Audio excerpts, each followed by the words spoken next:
Hello again YouTube, Mad Dog here, welcome back to my channel. So the weekend is upon us yet again and it's Fire It Up Friday.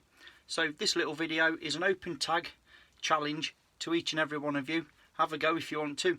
A Fire It Up Friday challenge. Stay tuned. Yeah.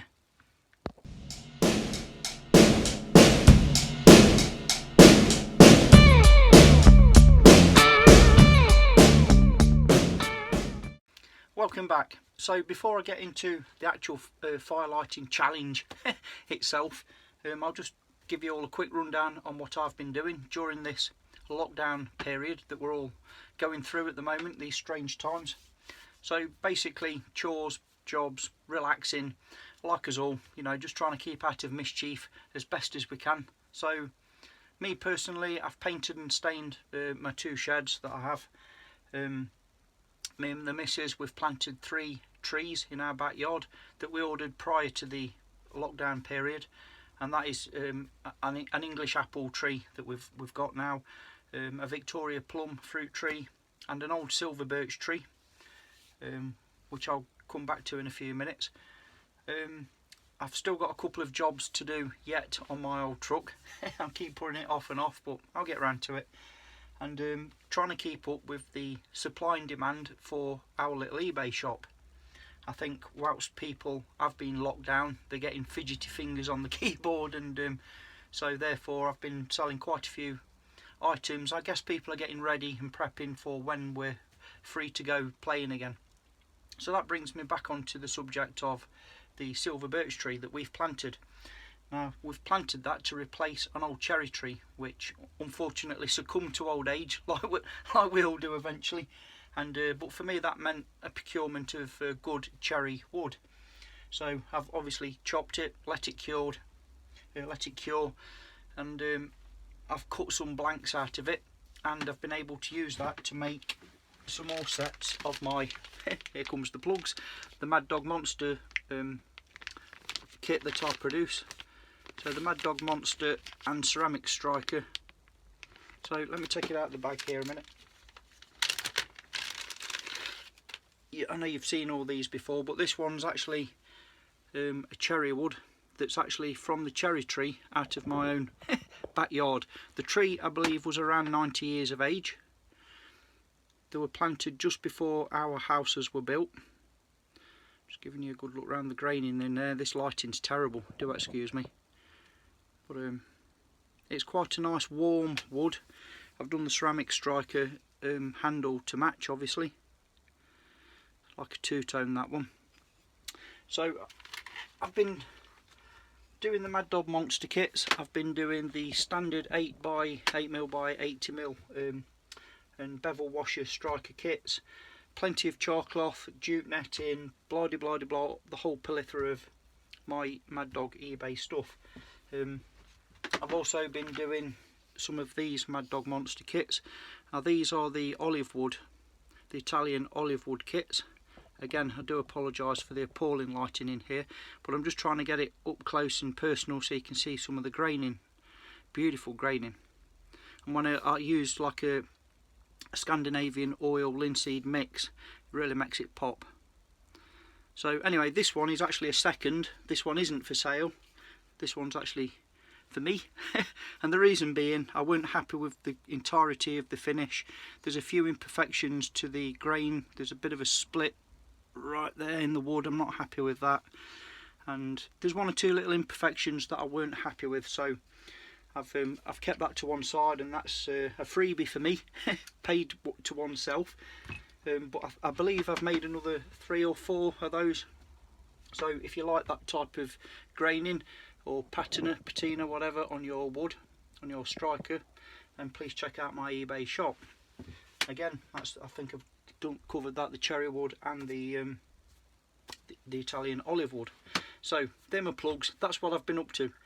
They are time consuming. I spend roughly half a day on each one of those because I don't own a lathe. I literally take my log, chop it out with an axe, proceed to carve it with a knife down to a rough billet, and then start sanding away. You know, the only power tool I use is the drill to drill the holes and the counter bore for the lanyard, etc. That's it. so it is quite time consuming. Anyway, plug over, let's get to the challenge. Yeah. Okay, so the fire challenge itself is basically another flint and steel fire, but this time a little bit different. You know, it's not the hardest method to get a fire. So what I've done this time is I've made like a real miniature small ass kit here in this little Nippets tin. So this is about half the size of an Altoids tin for all my American stroke Canadian buddies over there. So this, as you can see, this thing is really small. So inside there I've made a small flint and steel traditional fire lighting kit to include the standard small ass steel striker. Okay, and a real small piece of flint, obviously some char cloth, and in here also I've got some sulphur splints, spills, or spunks as they were otherwise known. So they predated obviously the Strike Anywhere match. Another little plug, they will be appearing on my eBay shop in the future. That's still work in progress, but for you guys and lasses that like traditional fire lighting methods, that's a good one. Anyway, so what we're going to do is we're going to take our miniature kit and get our ember established if we can. And my challenge is to you guys and lasses, how small can you go? Not how big or how fast or all the rest of it that we normally do. How small can you make your kit, your flint and steel kit, and it still be effective to where you can procure fire? As in, you can get your ember established, which then you transfer to your bird's nest, blow to flame should you need to. So I'm just going to crack this up and give it a go. So I've got my char cloth on there, and let's see what happens. Okay, we're in. So we have his ember. Obviously I shouldn't have any difficulties now transferring that into more charred material, into my bird's nest, blowing it to flame. But just extinguish that. We ain't going to stop there, so we'll put that piece of flint to one side. What about, oh yeah, what about that piece, that shard? So this will pick up. So it's like fingertip pokey grippy type of thing. A little thin shard. Let's try that. So this is my challenge. Like I say, it's how small can you make your kit? Show me what you've got. It's an open tag. It's only a bit of fun. I guess we're all doing these silly challenges whilst we're just, I don't know, whittling the time away, whiling the time away rather, and just trying to keep out of mischief, keep his heads down and keep ourselves all sane, eh? So okay, let's try again. Yep, we're in. Oh yeah. So another ember. Yeah. Just extinguish that one. So I'm going to go one more now, and this is me out, so I can then just pick this one up. Okay, so a real last. That was the other one. So I'm going even smaller now. Now this is getting awkward because I'm struggling to grip it. My old man's not very dexterous fingers. Probably arthritic, swollen knuckles, and I've got scars on top of scars on my hands. But there you go. Let's have another go. Let's see if we can't get this. Okay. I'm not guaranteeing success here, but we'll give it a go. But yeah, just as I dropped it.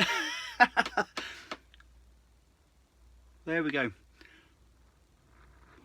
Yeah. So that's my offering with my flint and steel fire challenge. They're the pieces. That's the size. So if you guys and lasses can go any smaller and still get yourself a good hot ember produced, then that's my challenge to you guys and lasses.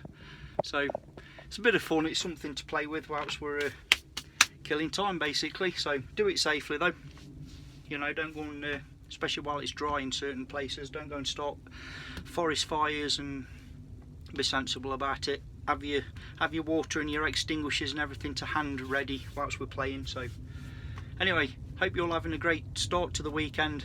Stay safe, look after each other, and I'll see you all soon. Mad Dog signing off. Yeah.